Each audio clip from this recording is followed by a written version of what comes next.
Professor. You have to remember your humanity and be humble. You should find someone who needs Amen. what you have to offer.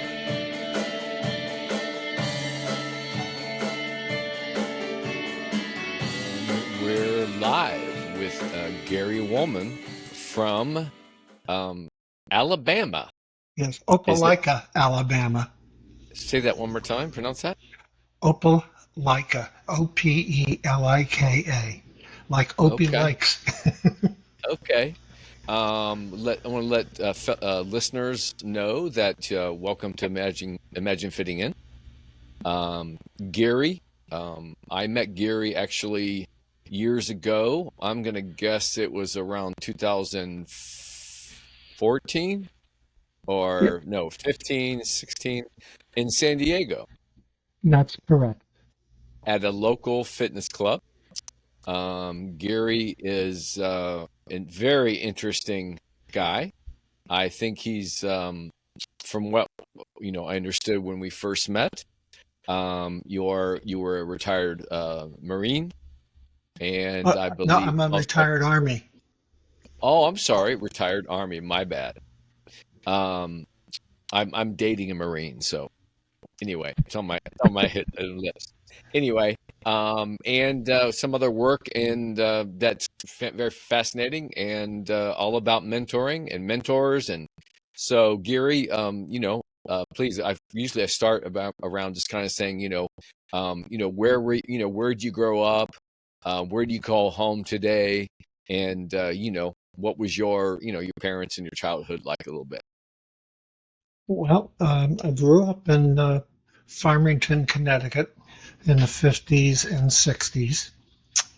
Uh, Before the 50s, I have very little recollection because I was only four. Uh, but uh, I had a normal home life with three brothers and excuse me, two brothers and one sister, and I was the middle child. As the middle child, I'm the one that's forgotten most of the Join time. join the club. I'm in that club. Yep, and also the one where the other siblings point to you and make you the object of whatever went wrong you did. Listen, I think I'm gonna have to call you later on a little side session for me. You're hitting the nail on the head. So you were born again. Where do you call home today? Is this in Alabama now? Right, it's in Opelika, Alabama. It's in East Central. I'm about 15 miles from Eastern Time where I live now. Okay, Uh, you're uh, near. so I'm just west of the time zone divider, which is at the border of Georgia and Alabama. Okay, and then Gary, what did your parents do? What did your father do? And was your mom a homemaker or whatever? Well, my father and my mother's brother and her father started a bakery in 1947 in Elmwood, Connecticut. My so my father was a baker. During the war, he was the machinist, and the, uh, my father and my uncle and my grandfather basically uh, took the role of the boss who didn't do anything. He had heart problems from being a World War II vet, and he Hmm. was an ambulance driver picking up people off the battlefield who had been contaminated with mustard gas. Oh no! Oh no! Wow! And God bless. so that contributed to his heart problems. And Hmm. he wasn't able to do a lot of things other than directing and taking recipes from the old world out of his head and putting them back into uh, our modern usage and scaling them up for bakery use. Okay, so what's that background then? Yes. Or And heritage? I worked in the bakery from the time I was 13 until the time I was drafted. Oh Uh, boy. uh, my father left the bakery. Uh, basically, uh, my uncle had two sons and he wanted them to take over, so he bought my father out of the partnership slash corporation. Basically, he bought Uh-huh. out the shares. And then my father went back to work as first as an owner of a strip club called the You Baghdad. go. You go.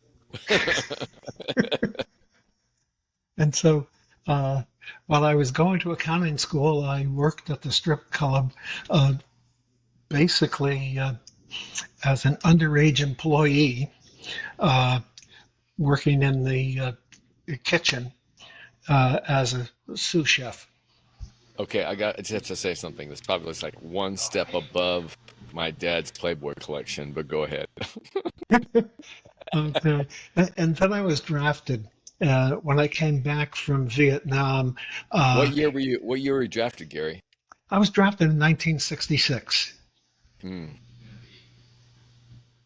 and I served 66 to 68 in active duty.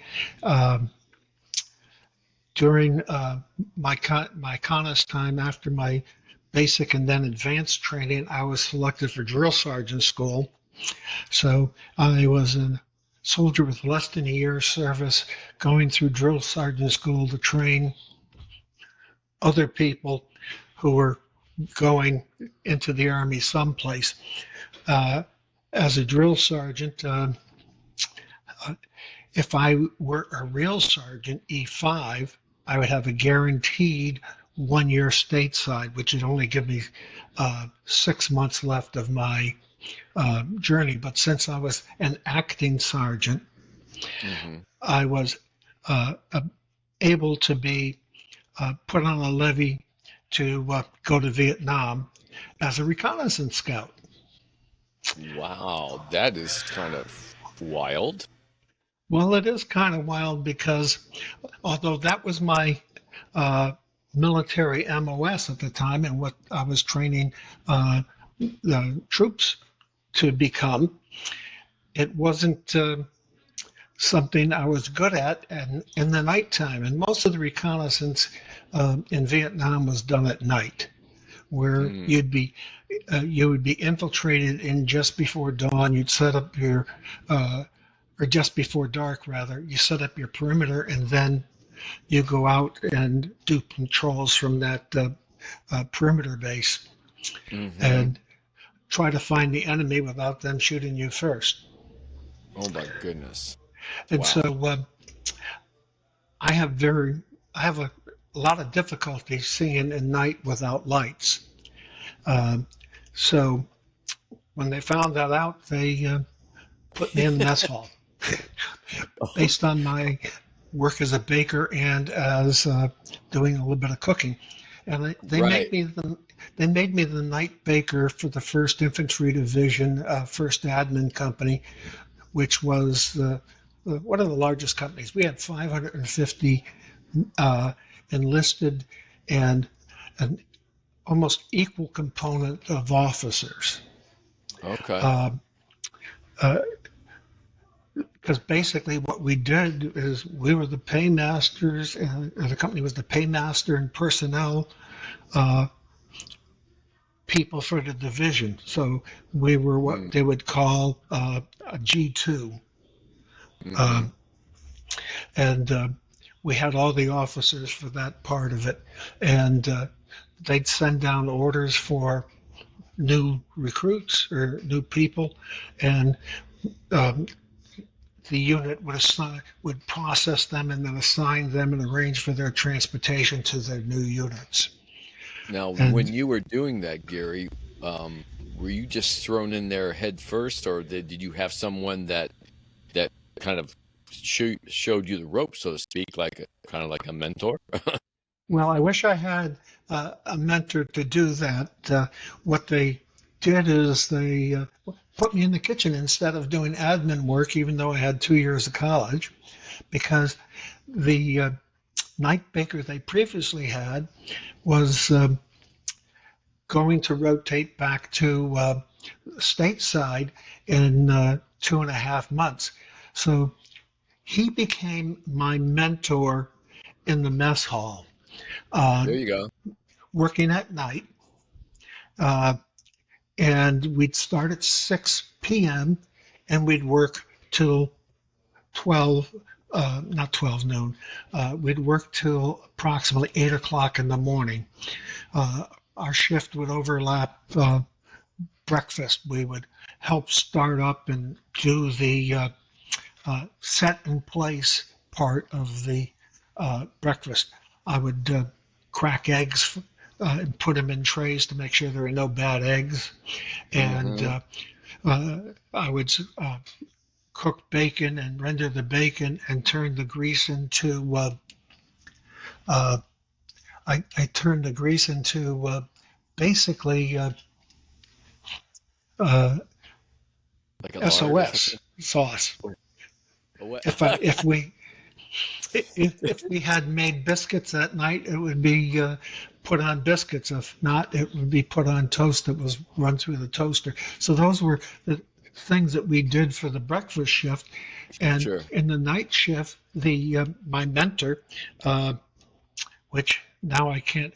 I remember he was a staff sergeant, and he went by a name that really wasn't his name. He went by the name as Baker Jim, and his name was something else, but that was so uh, the indigenous people Mm, could easily know his name. He was Polish. He had a name about, right. uh, Really? Yeah.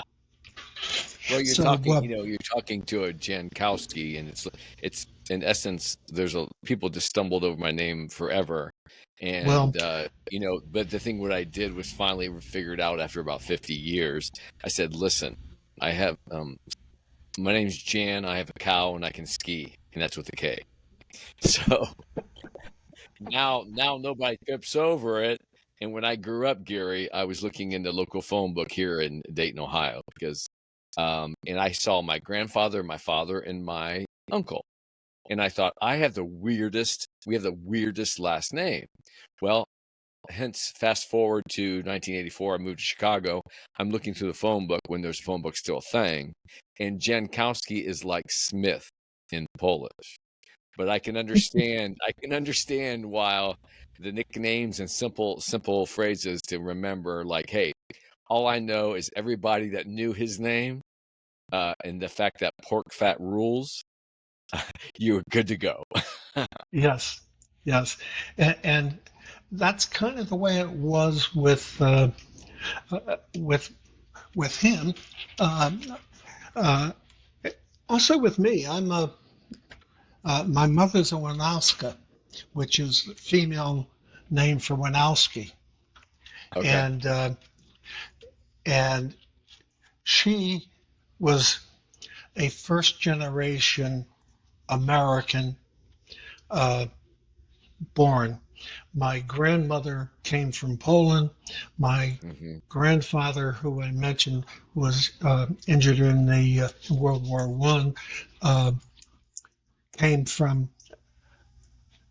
New York. He was born in New York to his mother, who had 14 other children. Whoa. Now, did you did was your family have a history of being of military service, or that you mentioned your grandfather and you? My brother, older brother, served in the Marines. My younger brother uh, avoided, was able to not be selected for the draft and had no desire to become military. Uh, Okay. my father was not drafted.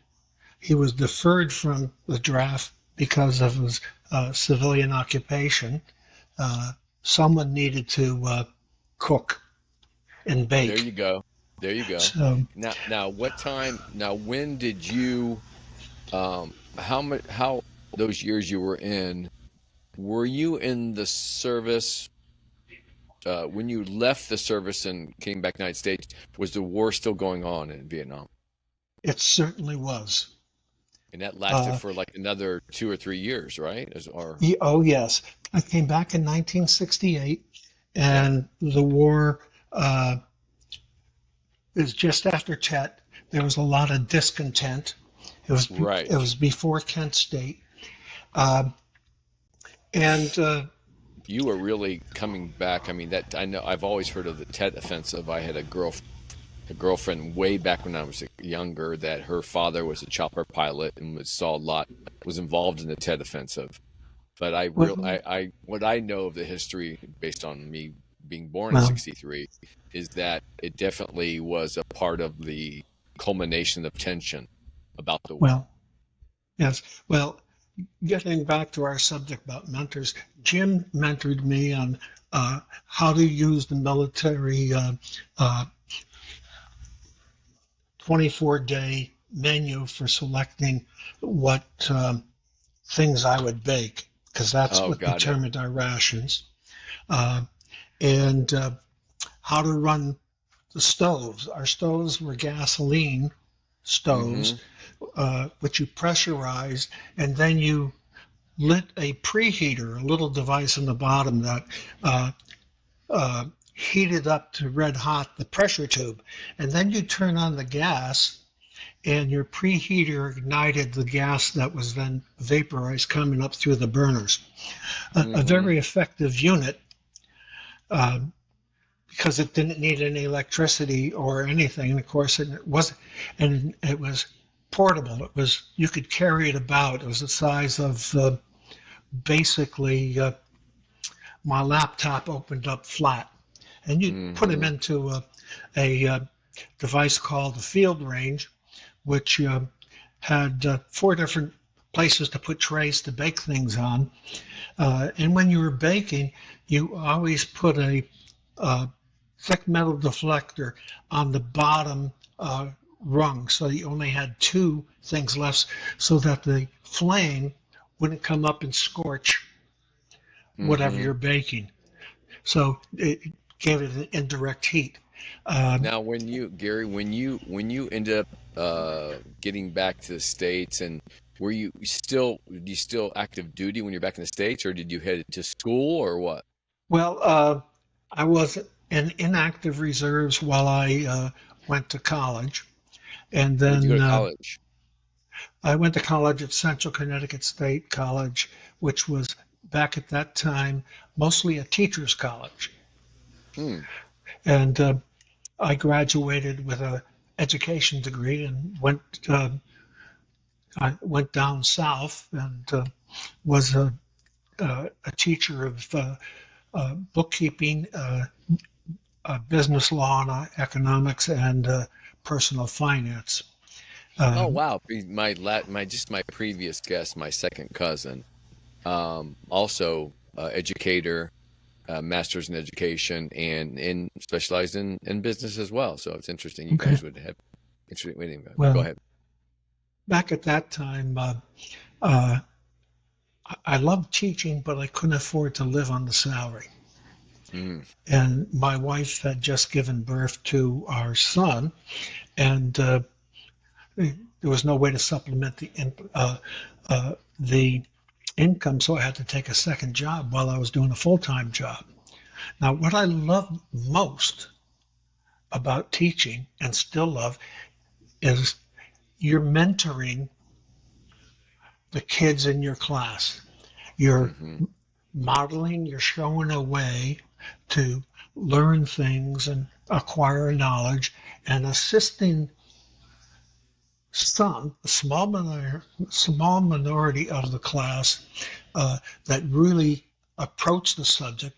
The majority were just listening, try to get by, and there was Right. always a minority that wanted to be disruptive or do bad things, and you basically mentored and showed that there's consequences for actions, as Right. well as uh, trying to inspire those to acquire a love for the subject. So Were that's what there I any loved about teaching. educators? Uh-huh. Excuse me. Were there any um I mean what you just mentioned about, right, there's consequences. That's, that's a lesson that I think, should be strongly heard, and that's a great message. Um when you were in school becoming an educator and all that, did you have any teachers that stood out that really like put your juices up and got you revved up even more excited about what you're doing? Oh yeah, her name was Trinidad Balakis, Oh my and gosh. What original name. yes, uh, and she was a psychologist who was teaching education psychology, and she really inspired me to want to grasp how to teach. Now, I was learning how to teach in a high school environment, not an elementary environment.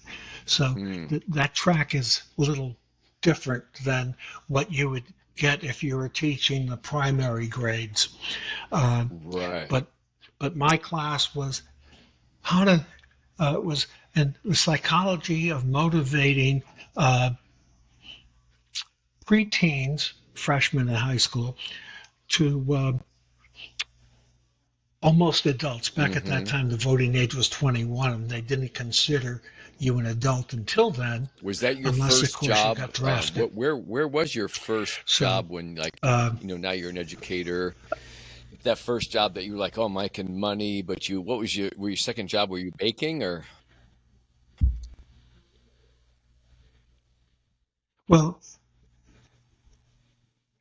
well, my first job teaching was teaching in a for-profit school that received a grant from the uh, government to train ex-felons uh, Hmm. Like almost a and give vocational, them right? a Mentor. occupation,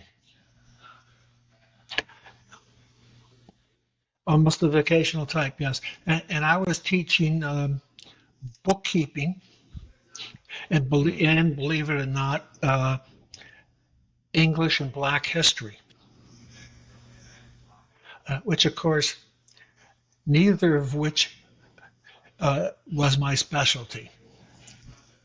And that was I started that in the summer after I graduated, and left them to search for a real job teaching.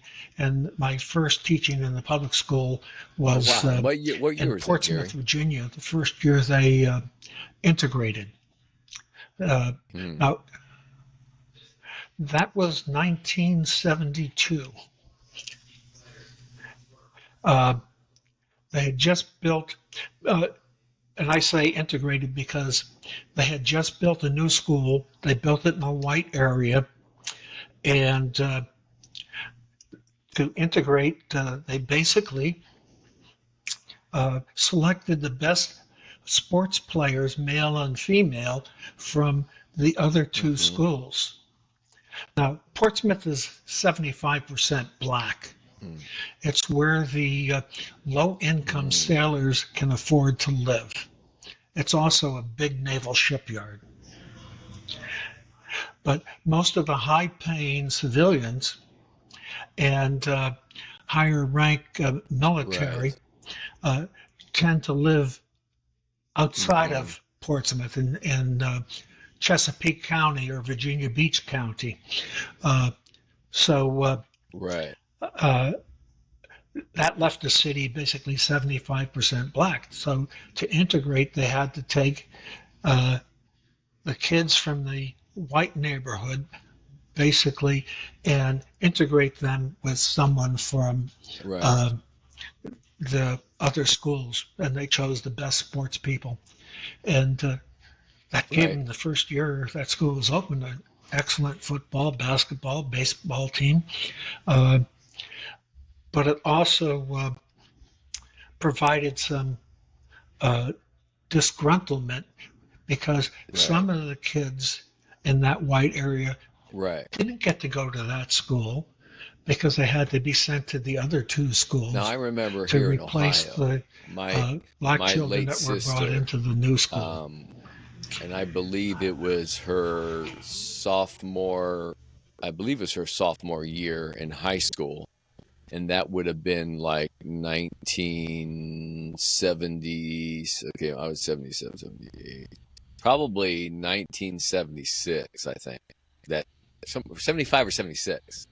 And that was, the busing thing. And I just remember being, I was a couple years younger than her, and I just remember thinking like, oh my goodness, why Hmm. do they have to do that?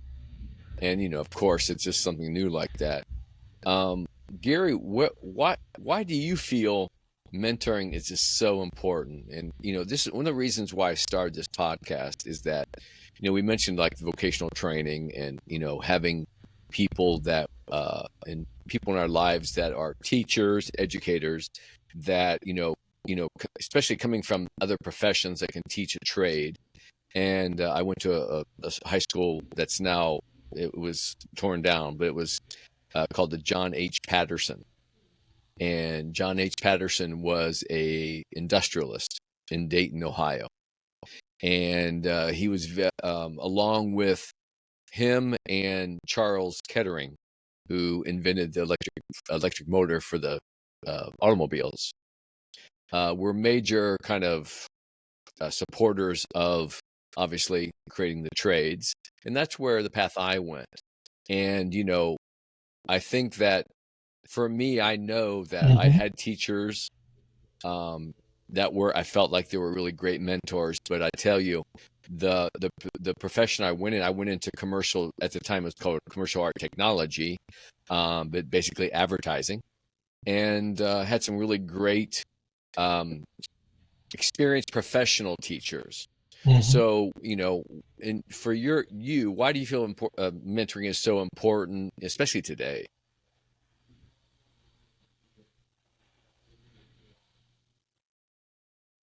Well, I rejoined the Army Reserves and was first a cooking instructor.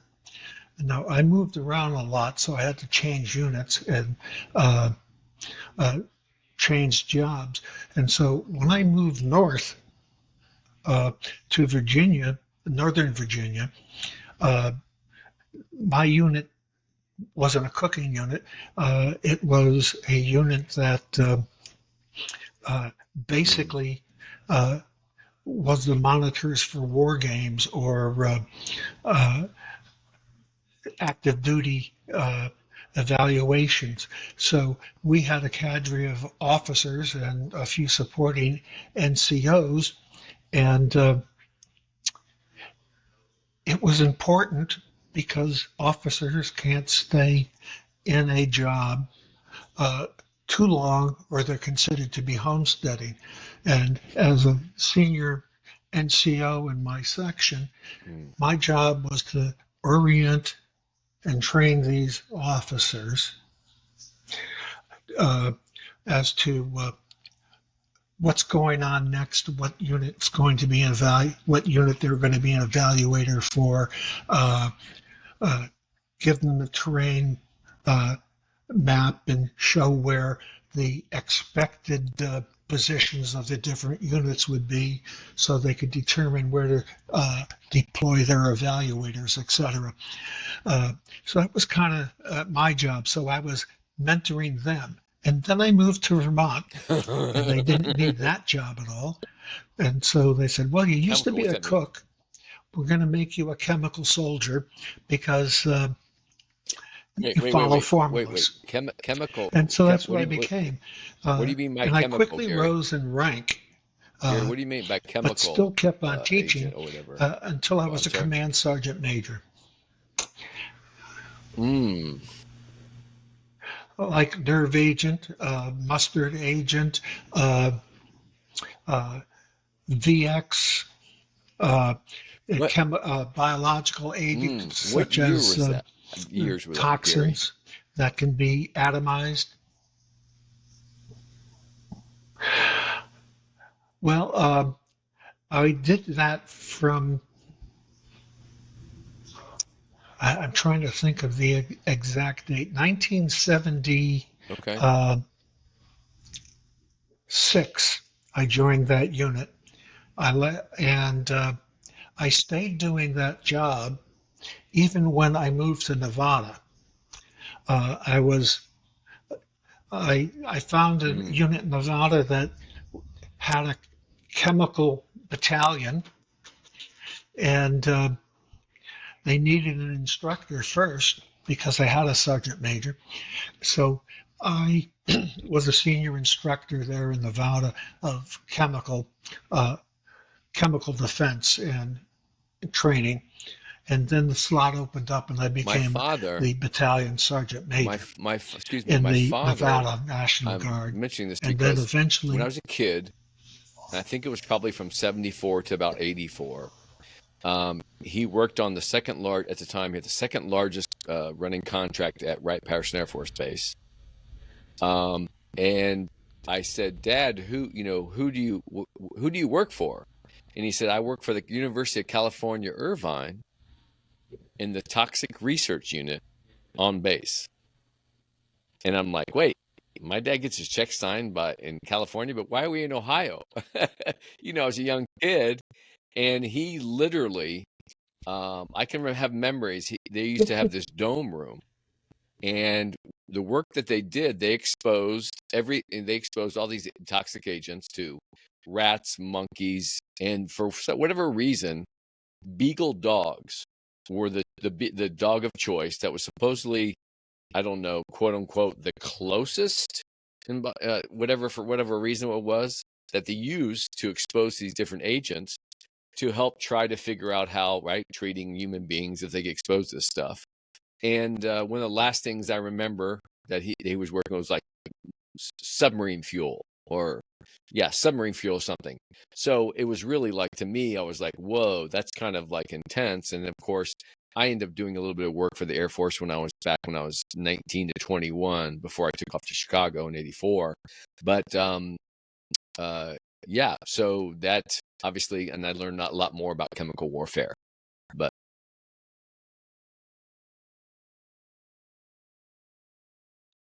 I do well, not. you, do you know what that submarine fuel was? Nuclear uh, pellets that would drive the uh, nuclear submarines, and they were exposing animals to it to see the radiation Oh, absorb rate that might come wow. from Well, see, I was going to a say breach nuclear in submarine the fuel. reactor He in actually the said that to submarine. me, but I hesitated with nuclear because I'm like, wait, does that make sense? How could it be nuclear? So that's Yeah, fascinating. So did you have some kind of like, was there a standout guy?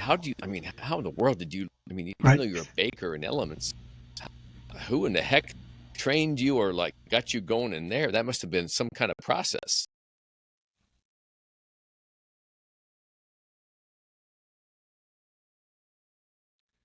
Well, after I joined the unit and became an instructor of it uh, back in the 70s in Vermont, I spent uh,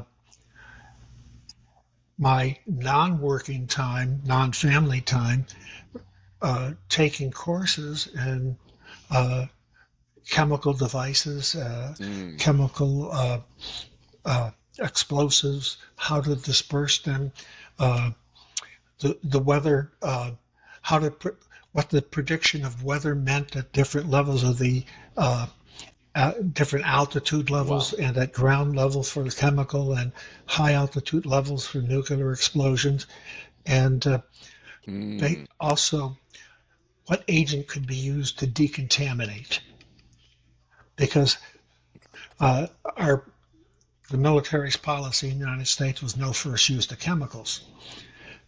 It wasn't, Exactly. and no Right. first use of nuclear. But it wasn't that we would never use it. They would, Have to we be, were well, just going to wow. let our enemy hit us first, Something. and then we were going to Um, massively retaliate. So, so as an enlisted senior NCO, sergeant major in a battalion, my job was to train the junior officers in the battalion and also train all the first sergeants, including the headquarters company and the battalion, and all the company first sergeants. They were my people. I had to go out and talk to them and train them right. and mentor them so that they could be my replacement. And that's one of the biggest things in both my military career and in my uh, civil career, which at the time I was a court administrator in a federal court, first in Vermont and then in northern Nevada. And as a senior administrator, you're there working with your staff and helping your staff trying to identify future Hmm. leaders that could take over different positions or lead sections, uh, and encourage them to increase their knowledge of the next higher up job, It's almost like and also basically on the make assembly sure line of there's personnel. a Right. replacement for you. Right. Well, that's what it's supposed to be. All right. At each level, you have to bring the people up to Do replace you you. remember, Gary? Otherwise, you can't move to a Do higher you level. remember like Right? anybody you mentored If specifically that was either, super super into it or super not into it, or ultimately, or any kind of memorable experience while that mentoring process was going on, that you actually mentoring somebody else?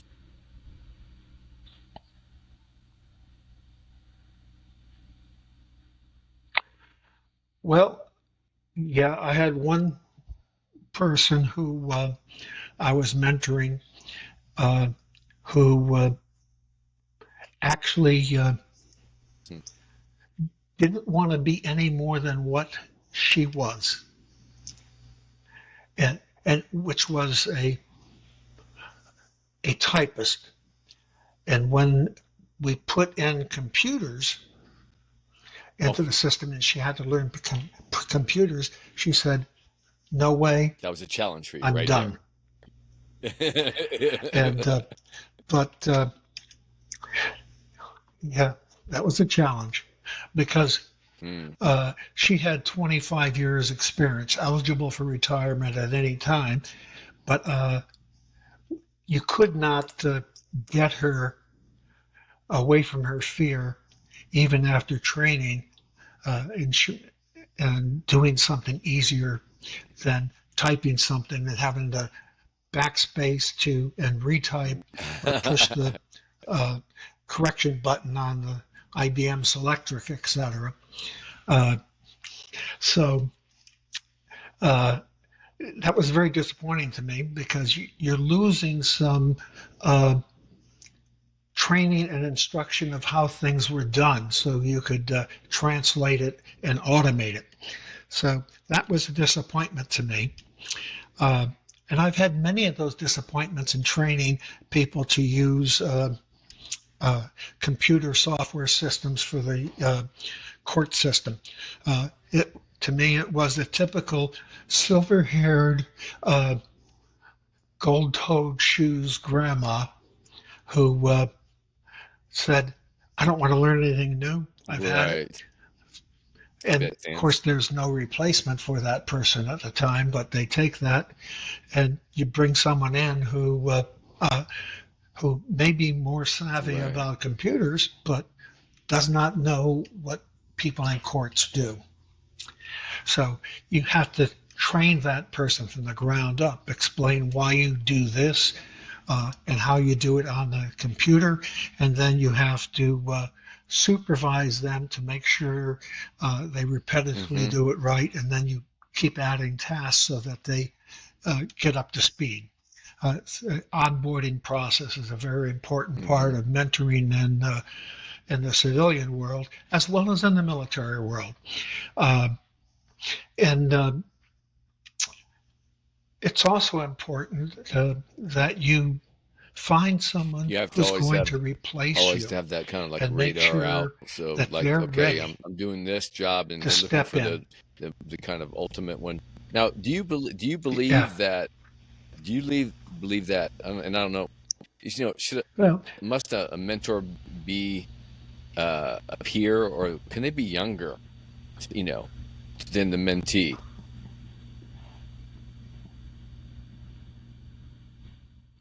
oh yeah. A mentor doesn't have to be older. They can be younger and Right. mentor an I mean, older person because of their that's kind of a superior classic knowledge in the example if you subject. think about it. I mean, what's probably Right? going on massively within, with the whole tech revolution. You can only imagine, like you mentioned, the IBM typewriter, and we've come so far. You can just imagine, like, Yeah. because I'll be honest, like, I put all this. I'm a singer and drummer, and I've got a whole PA system and do records and stuff, and then I'm putting this together, and it's like another technological thing to learn. And I went ahead, I went and took. I don't know if you know this, but I think I told you this, but I actually went and became an FAA certified drone remote pilot. So I'm that technology as well. Yeah. So that technology, and here's Well, the I thing: think when you I was in mentioned it school, to me in one of I our think I earlier was, conversations. I believe I had a bit of ADHD. I probably still do have it today.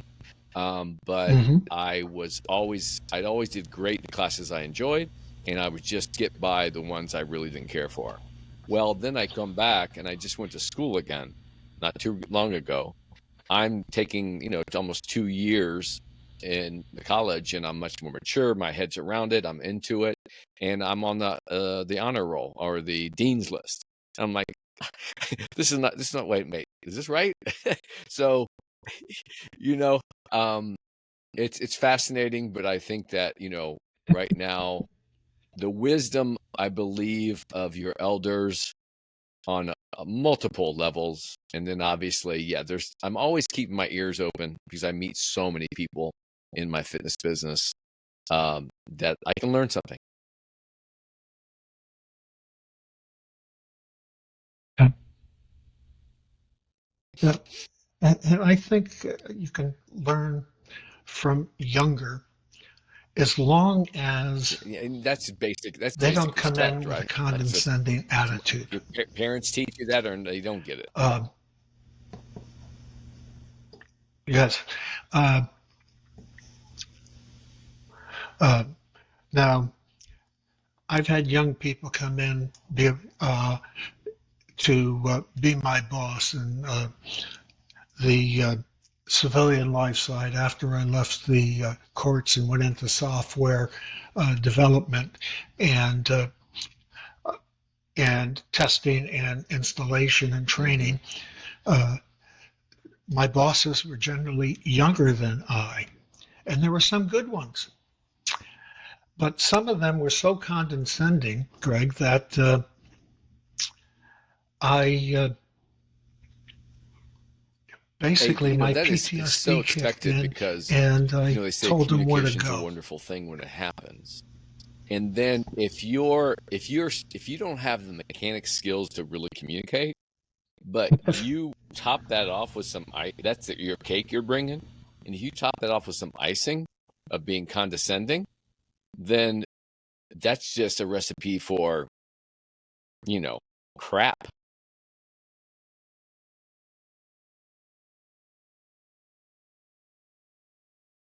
Yeah, well, they were probably lucky that I'm not, although I may think violent things about them, they're probably lucky that I don't Right. have the wherewithal to do violent things.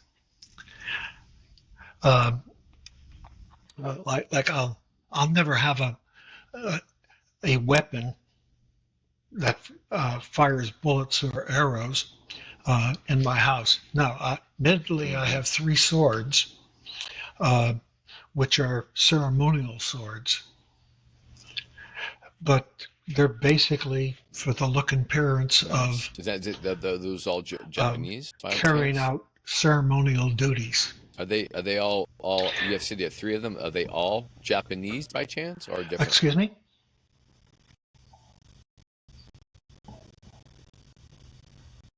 Okay. Uh, they're all American made, the ones I have.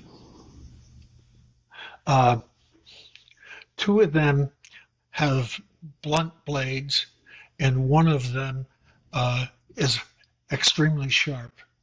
The oldest one I have goes back to 1920, and it's the sharp one. Uh, Before they learn that in ceremonies and stuff, Well, uh, while a person's learning it, you don't want them to cut off right, their hand right. They learning how do it to in wood or do something the when they salutes, practice. the attention, and so on. Uh, yeah, so they actually Right. then became Ceremonial. shiny, Hmm. blunt Was that now? Do presentation these swords originate in so the that you obviously the weren't U.S. cutting military, yourselves. kind of the swords and all that?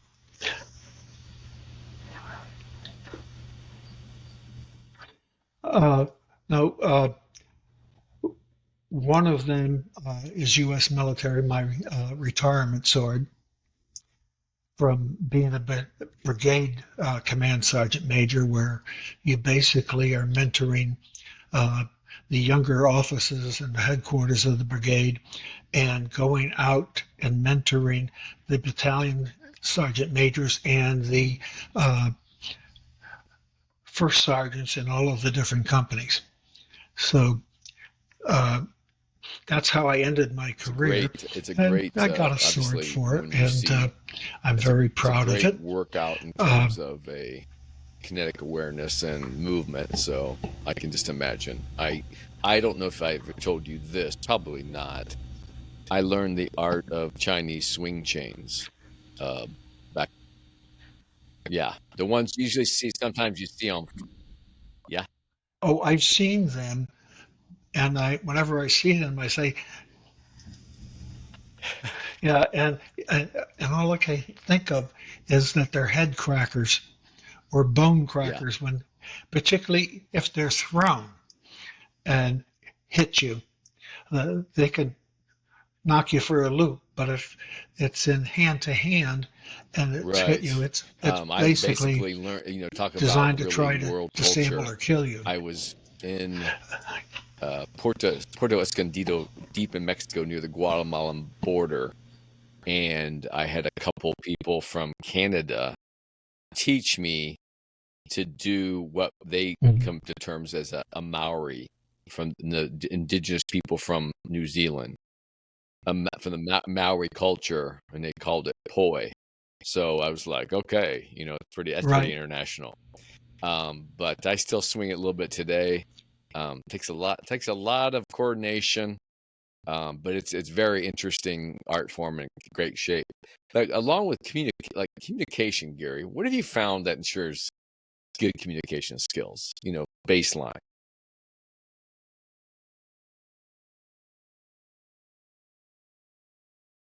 Well, baseline, uh, it's an education, right?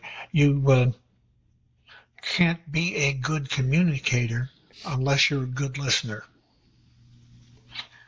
Because if you're not a good listener, you don't Right. know what the other person uh, is thinking about what you're saying. I like that You don't feedback get the loops. feedback I like that loops. a lot. So that's extremely important. And for someone who is as hard of hearing as I am now, uh, I really suffered during Oh, the right. pandemic when everyone Yes. was wearing a mask because I couldn't see their face. You know, their lips Whoa. moving.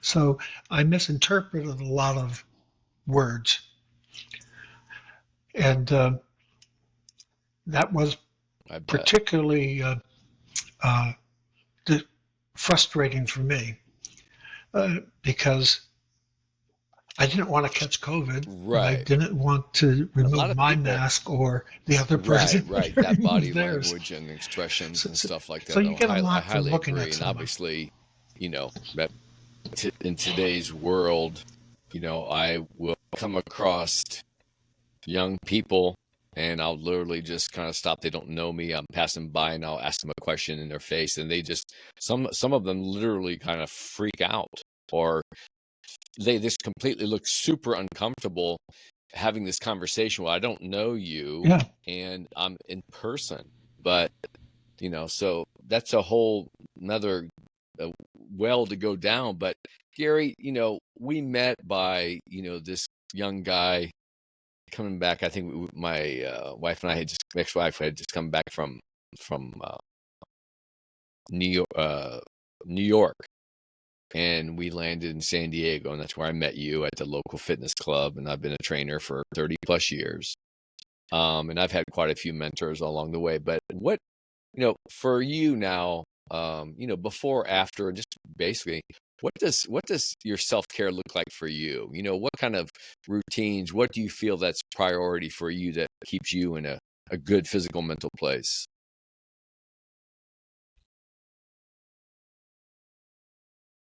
There you go. Well, exercising in the gym. Uh, I try to do when it's not inclement or too hot to walk 3.5 miles to the gym. And you should know that the gym is only 5/10 of a mile away from my house. So I walk 3 miles to get there, following trails around the property to get to the gym so that I'm warmed up and I've burned off some fat. And and then I start one of my several routines, Hmm. a couple of which I created when you were working with me. Well, for me, you kicked on something that's very important part of communication, which is also a very important part of mentoring, is using a language in your communication, either written or oral, that your Right. listener can understand without speaking down to them or uh, trying to mimic them. You don't want to come down to their level because then Yeah. you're not their mentor, you're trying to be their bud, as opposed to you want Right. them to learn something from you, to have some takeaway, right? And mentoring is how we prepare the next generation to replace us. Look at us. We're gray haired, gray beard. Uh, uh, Mine would be striped with red if I grew a Yes. beard.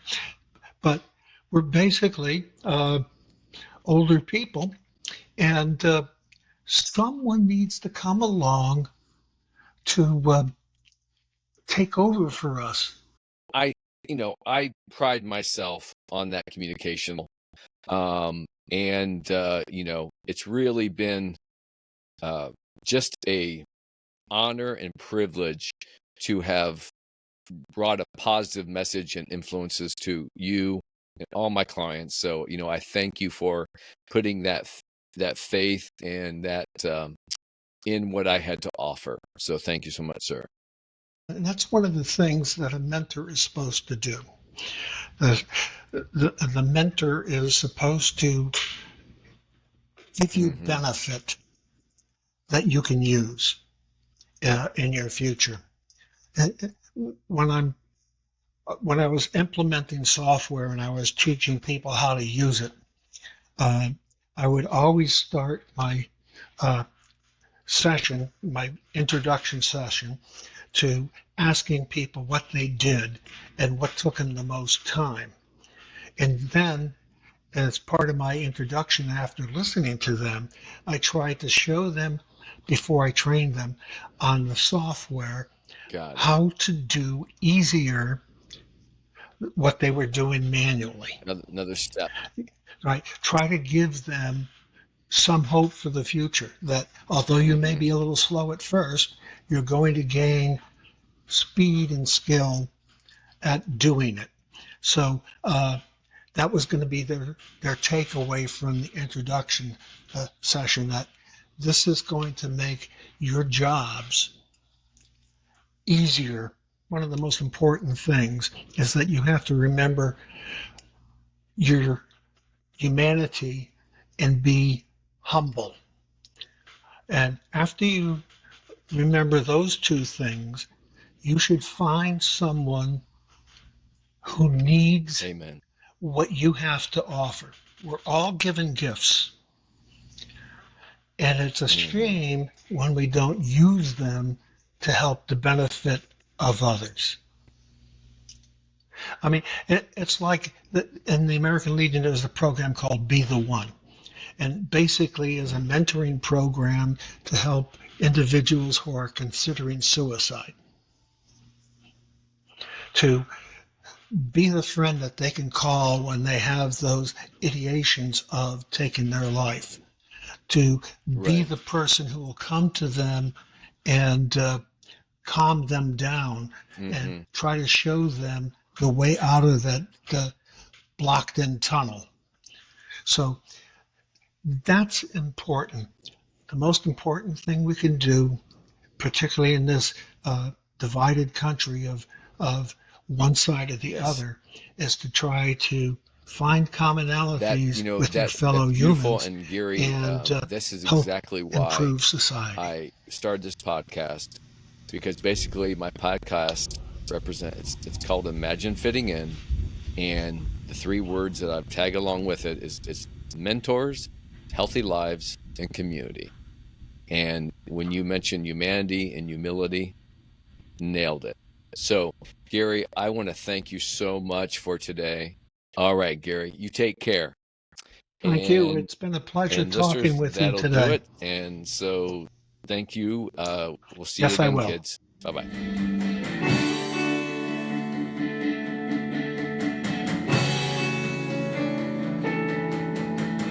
Professor,